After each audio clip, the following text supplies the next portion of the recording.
श्री अरविंद केजरीवाल जी से मैं पूछना चाहता हूं, क्या यमुना जी में वह भी अपने मंत्रियों के साथ जाकर के स्नान कर सकते हैं क्या? और अगर वह व्यक्ति इस बात का अपराधी है तो फिर दिल्ली में विधानसभा चुनाव है और चुनाव के बीच में बयानबाजी भी खूब हो रही है। एक तरफ कांग्रेस पार्टी तो दूसरी तरफ आम आदमी पार्टी और फिर तीसरी तरफ है बीजेपी।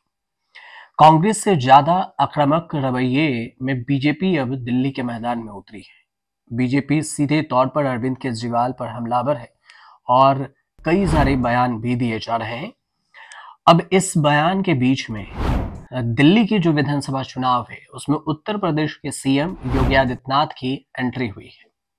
पहली बार वो पहली विधानसभा चुनाव की रैली दिल्ली में की और दिल्ली चुनाव में जो समय बचा हुआ है इसमें सभी राजनीतिक पार्टियां जोर शोर से तैयारियों में जुटी हुई है और इसी के क्रम में बीजेपी ने मुख्यमंत्री योगी आदित्यनाथ को, उत्तर प्रदेश के मुख्यमंत्री हैं, उन्हें उतारा। किराड़ी विधानसभा सीट से बीजेपी के प्रत्याशी बजरंग शुक्ला के समर्थन में एक जनसभा को संबोधित किया।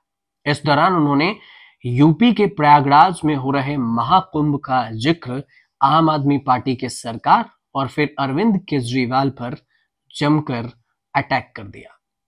योगी आदित्यनाथ ने अपने बयान में ये कहा, यमुना के मुद्दे पर दिल्ली सरकार को घेरा और कहा कि आपने देखा होगा कि मेरे साथ प्रयागराज के संगम में 54 मंत्रियों ने डुबकी लगाई।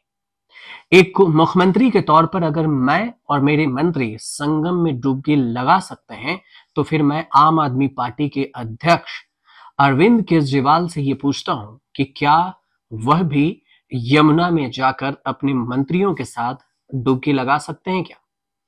उन्होंने कई सारे मुद्दों को छेड़ा। उसमें कहा कि यमुना को गंदे नाले में बदल दिया गया है और प्रयागराज में गंगा की अविरल धारा है। अपने बयान में पहले बार ही योगी आदित्यनाथ ने कहा कि दिल्ली के सड़कों पर गड्ढे हैं और गड्ढों में सड़कें हैं, लेकिन इसमें कोई विकास नहीं हुआ है और ये भी चाहते नहीं है कि विकास हो, जनता को बुनियादी सुविधाएं मिले और ये वो काम नहीं करना चाहते। इनका तो एक ही काम है कि सुबह शाम होते ही सोशल मीडिया पर ट्वीट करना, प्रेस कॉन्फ्रेंस के माध्यम से लोगों को गुमराह करना और आप सहपाठियों को आधार बांट रही है। रोहिंग्या को दिल्ली में बसाया जा रहा है। कई सारे मुद्दे उन्होंने उठाए।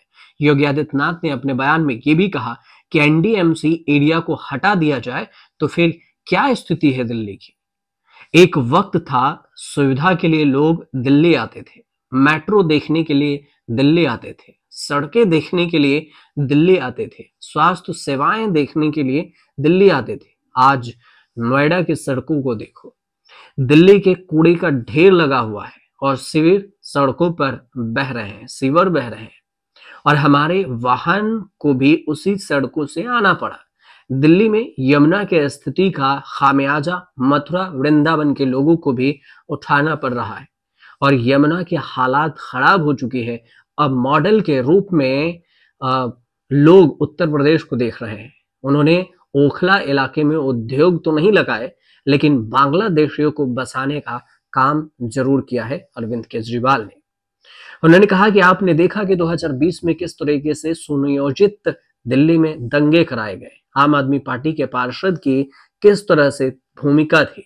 उत्तर प्रदेश की जनसंख्या 25 करोड़ है और 24 घंटे बिजली देने का काम हमारी सरकार कर रही है। उत्तर प्रदेश में 3 रुपए यूनिट बिजली दी जा रही है और यहाँ पर 8 रुपए यूनिट बिजली दी जा रही है।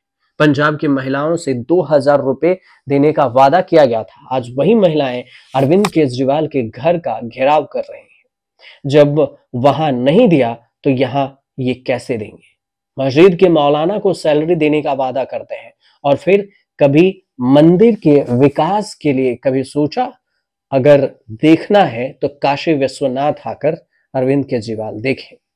ये पूरा बयानबाजी योगी आदित्यनाथ की तरफ से मंच से सीधे तौर पर केजरीवाल पर अटैक किया गया। इसके तुरंत बाद अरविंद केजरीवाल भी पीछे नहीं रहे और उन्होंने पहले उन्होंने ये बयान दिया कि क्या आप यूपी में 24 घंटा और 7 दिन बिजली सप्लाई करते हैं क्या?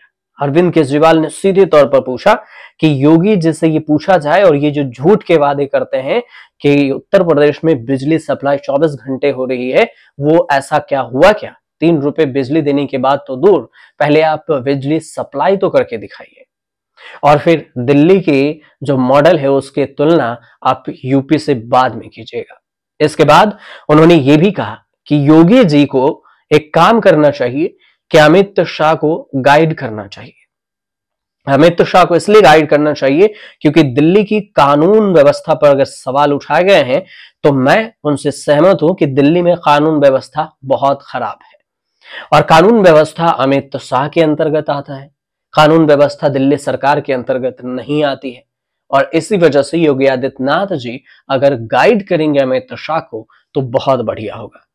दिल्ली पर 11 गैंगस्टर ने कब्जा कर रखा है, उन्हें अमित शाह को गाइड करना चाहिए कि कैसे कानून व्यवस्था को ठीक किया जाए।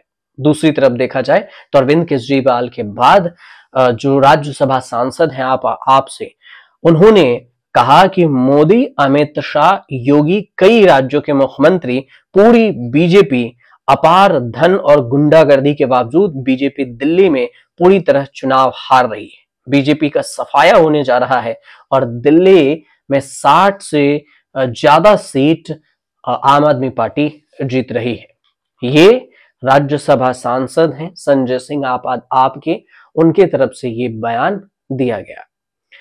अब कुल मिलाकर देखा जाए तो 70 विधानसभा सीटों पर चुनाव होने हैं और फिर 5 फरवरी को वोटिंग है। इससे पहले चुनाव से 10 दिन पहले योगी आदित्यनाथ की दिल्ली के रैली में एंट्री हुई है और वो लगातार बयान दे रहे हैं, लेकिन अरविंद केजरीवाल भी उनके बयान का पलटवार करने से पीछे नहीं चुक रहे।